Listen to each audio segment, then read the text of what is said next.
자, 정보기기 운용기능사 필기 파트 2001년 1월 21일자 출제됐던 그 공개 문제의 필기 부분을 지금부터 문제 분석을 해보도록 하겠습니다. 1과목은 원래 전자계산기 일반으로 구성이 되어 있죠. 그래서 10문제가 출제되는 걸로 나와 있어요. 이때 당시에는 10문제가 출제가 됐었나봐요. 지금도 그렇게 개수가 출제되는지는 모르겠습니다. 왜냐하면 시험 문제 자체가 직접 시험을 보러 가지 않은 이상은 문제지가 지급이 되고 있지 않은 비공개 방식이기 때문에 시험을 보고 오신 분들한테 최근에 제가 제보를 받아야 돼요. 저도 이거 준비를 하시는 분들한테서 제보를 받아야 되기 때문에 몇 문제가 지금 출제되고 있는지는 저는 모릅니다. 네. 확실한 건 어쨌든 전자계산기 일반 파트에 해당되는 분야의 내용부터 일단 분석 들어갈게요. 자, 1번 문제 보도록 하겠습니다. 1951년 미국의 인구 통계국에서 설치된 세계 최초의 상업용 전자계산기는 무엇이냐? 자, 굉장히 또 오래된 역사로 올라가죠. 1950년대로 역사 배경을 또 알아야 되는데, 일단은 컴퓨터가 시작된 거는 미국에서 시작이 됐죠. 여러분들 일단 그 배경을 알고 계셔야 됩니다. 네, 컴퓨터는 원래 어디서 쓴 겁니까? 미국에서 시작된 거죠. 네, 그래서 우리가 이제 그 컴퓨터를 원래 만든 사람들은 수학자분들이 만든 거죠. 맞습니다. 수학자분들이 원래 컴퓨터 만든 거예요. 네, 인간을 모델로 해서 만든 거기 때문에. 그러면은 이 컴퓨터라고 하는 것은 원래 여러분들 용어를 좀 정리를 하실 필요가 있는데, 전자계산기라고 하는 이 명칭 단어가 원래 같은 말로 하면은 컴퓨터라고 해도 맞는 말입니다. 공학적인 관점으로 보면요, 이게 단어 사전에도 나와 있는데 같은 단어로 취급을 해요. 네, 알고 계세요? 전자계산기를 원래 컴퓨터라고도 해요. 그래서 우리가 자격증 명칭 중에 보시면은 여러분들 전자계산기 조직응용기사라는 자격 명칭이 있죠. 맞죠? 네, 그 다음에 또 기사 등급에 또 같이 있는 게 뭐 전자계산기 기사라는 말도 실제로 쓰였죠. 네, 이렇게 같이 쓰였습니다. 이 자격 명칭이라는 게 말 그대로 2026년도부터, 그래서 여러분들 그 법령 보셔서 아시겠지만 2026년도부터 어떻게 되는 겁니까? 지금 현재 입법 예고 지금 등장한 게 이 두 개 명칭을 합쳐서 컴퓨터 시스템 기사라고 명칭을 바꾸겠다라고 정부기관에서 발표를 했죠. 그러니까 이 전자계산기랑 컴퓨터랑이랑 같은 말이에요. 그래서 여러분들이 이런 어떤 법적인 배경이나 이런 단어의 어떤 동의어가 존재한다라는 측면을 알고 여러분들이 좀 이거를 상식적으로 알아두실 필요가 있는 겁니다. 아시겠죠? 같은 말이에요. 전자계산기와 컴퓨터는 같은 말입니다. 그래서 컴퓨터라고 하는 것은 말 그대로 계산을 목적으로 해서 만들어진 거기 때문에, 그래서 전자계산기라는 명칭을 예전부터 사용을 해왔었습니다. 자, 그러면 그 전자계산기가 이제 어떤 용도로 쓰이는 거냐면, 여기 이제 살이 붙었죠. 상업용 전자계산기. 맞죠? 네. 그러니까 같은 말로 하면 상업용 컴퓨터를 얘기하는 건데, 우리가 원래 초창기의 컴퓨터는 상업용이 아니었습니다. 그러니까 상업용이라는 건 뭐냐면은 말 그대로 어떤 그 민간에서 사용할 목적.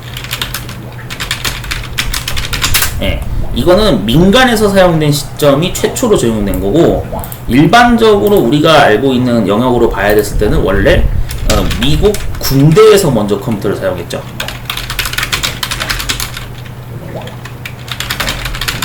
맞죠? 미국 군대에서 원래 컴퓨터를 사용해왔어요. 예, 원래 최초는 그렇습니다. 국방 목적으로 사용하는 거예요.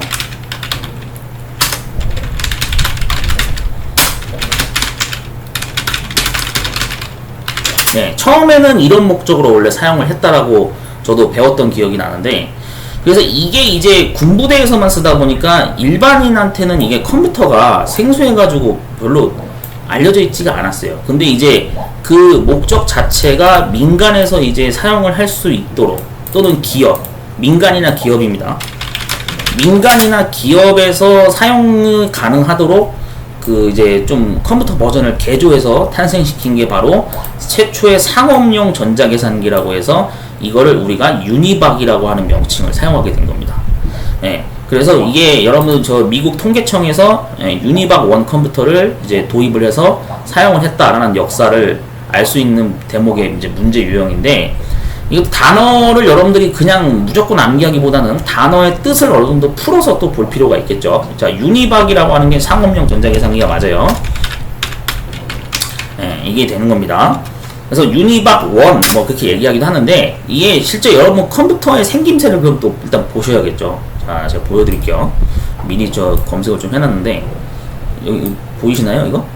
설명은 여기 적혀 있어요. 유니버설 오토매틱 컴퓨터. 자, 이 단어를 좀 그러니까 풀어서 보셔야 돼. 항상 공부를 하실 때 그냥 줄임말로 냅다 암기하면 안 돼요. 원래 제대로 단어를 풀어서 봐야 돼요. 유니버설이라고 하는 단어가 원래 무슨 뜻인지 아세요, 여러분들? 유니버설? 범용적이라는 뜻을 가지고 있습니다. 범용적이다. 그러니까 범용적이라는 말은 널리 여러 사람들한테 공통으로 쓰인다는 얘기입니다. 예, 되게 많이 쓰이고 있다 이 뜻이죠. 굳이 해석을 하자면. 이해되셨죠? 예, 범용적이라는 말은 널리 여러 사람들한테서 자주 쓰이는 거, 공통으로 뭔가 일상적으로 자주 쓰이는 기술을 범용성이라고 보통 우리가 얘기하거든요. 예, 그래서 범용의 반대말이 우리 왜 뭐 희귀성 뭐 그런 거 얘기하잖아요. 되게 막 찾기 힘든 거, 예, 그런 말을 보통 우리가 반대어로 많이 쓰는데, 범용적이라는 말이 유니버설이라는 뜻이 있습니다. 그러면은 범용적으로 사용되는 컴퓨터라고 봐야 되는 거죠. 범용적인 오토매틱은 뭐예요? 자동이죠, 자동. 네, 자동 계산기. 이렇게 해석이 되겠죠. 굳이 해석을 직역을 하자면 범용적인 자동 계산기. 진짜예요. 이렇게 해석되는 거예요. 그래서 얘 같은 경우에는 상업용 전자계산기 컴퓨터로 이제 쓰이게 됐다. 그러니까 어떻게 된 거다? 민간이나 기업에서 최초로 사용된 시점의 컴퓨터다. 이렇게 알고 계시면 되겠죠. 맞죠? 네, 그렇게 되는 겁니다. 네, 그래서 이러한 어떤 특징을 지니고 있는 것이 바로 유니박이라고 하는 명칭을 가진 컴퓨터다. 근데 이제 이거 생김새를 당연히 봐두실 필요가 있죠. 보시면 어유 이거 뭐 컴퓨터가 뒤딱 크죠? 딱 봐도 커 보이죠? 여기 사람 여기 키 보고 있는데 사람 키를 넘어갑니다. 이거 어떤 분들은 나이 드신 분들은 그렇게 생각하지. 이거 보면은 아마 좀 나이대 있으신 분들은 50대 아니면은 뭐 한 40대 분들까지도 아마 그렇게 생각할 거예요. 이거 전축 아니야? 아마 그럴 거예요. 이거 딱 사진 보면서 그런 생각할 거예요. 이거 전축인데? 전축이란 말을 요즘 분들은 잘 모르실 수 있겠지만, 원래 이 비슷한 맥락으로 이렇게 렉 상자 안에, 이걸 렉이라 그러거든요. 저 컴퓨터 안에 지금 담아놓은 겉에 박스를, 렉 박스 안에, 전자장비가 들어가 있네. 이거 전축이라고 봐야겠는데? 아마 자연스럽게 그런 말이 나올 겁니다. 요즘 분들은 잘 모를 거예요. 하여튼 뭐 세대 차이가 좀 날 수 있으니까, 굳이 용어를 풀이해서 설명드리면, 그런 용어도 이제 혼동을 할 수가 있는데, 컴퓨터가 많습니다. 자, 그래서 이거 부의 상징이었죠. 자, 아무튼 그래서 유니버설 해가지고 범용적인 자동 계산기. 그럼 이게 바로 유니박. 여기도 유니박이라고 적혀 있죠. 1100 모델 이렇게 적혀 있습니다.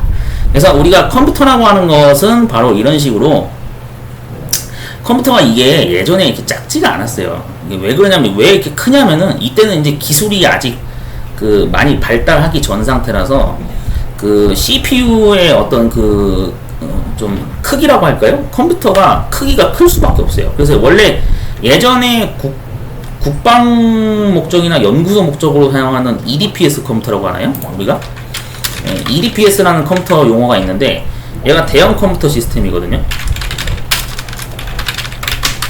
이게 대형 컴퓨터 시스템인데, 이거를 당시에 제가 알기로는 거의 어느 정도 사이즈였냐면, 지금으로 따지면은 거의 학교 교실? 학교 교실 한 개? 거의 이 정도 크기만한, 크기랑 비슷할 정도로. 한 이 정도? 이 정도 크기였던 걸로 기억하거든요. 굉장히 커요.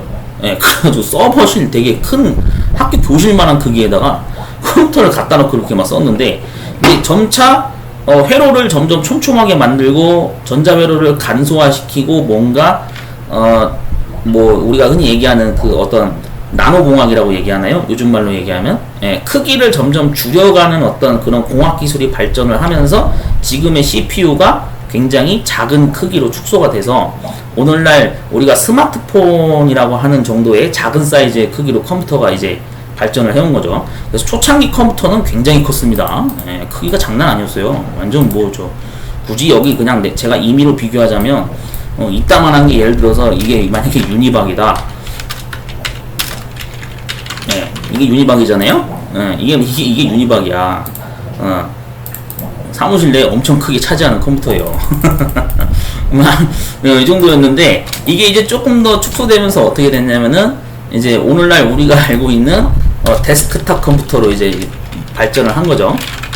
맞죠? 데스크탑 컴퓨터로 이렇게 딱 되면서 좀 더 이제 발전해가지고 원래 뭐 더 몇 개 과정이 있는데 그냥 약식으로만 제가 설명드리는 겁니다.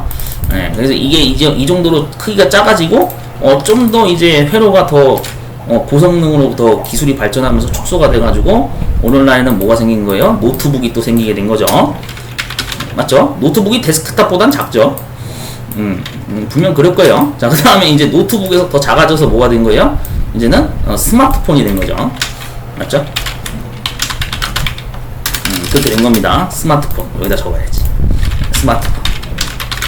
자, 이제 맥락이 좀 이해되시죠? 뭔가 어떤 CPU의 어떤 회로 구성이나 전자제품의 어떤 그런 전체적인 부품의 크기가 점점 이게 나노공학 개념으로 기술이 점점 발전되면서 크기가 소형화되고 작아지고 점점 회로를 촘촘하게 만들다 보니까 컴퓨터의 크기가 작아지게 된 겁니다. 그래서 예전에는 기술이 부족했기 때문에 뒤딱 컸어요. 그래서 전축만한 크기가 막 컴퓨터가 존재했던 거죠. 이런 식으로. 그러다 보니까 오늘날 보통 좀 연령대가 되시는 분들은 이거 전축 아니야? 이런 얘기가 막 자연스럽게 흘러나옵니다. 하여튼 그런 배경이 있습니다. 자, 그래서 최초의 상업용 전자계산기는 바로 유니박이 되겠습니다. 그래서 이 단어 뜻을 어느 정도 좀 여러분들이 알아두실 필요는 있습니다. 아시겠죠? 자, 그렇게 해서 1번 문제는 바로 정답이 유니박 1이 정답으로 인정이 되겠습니다.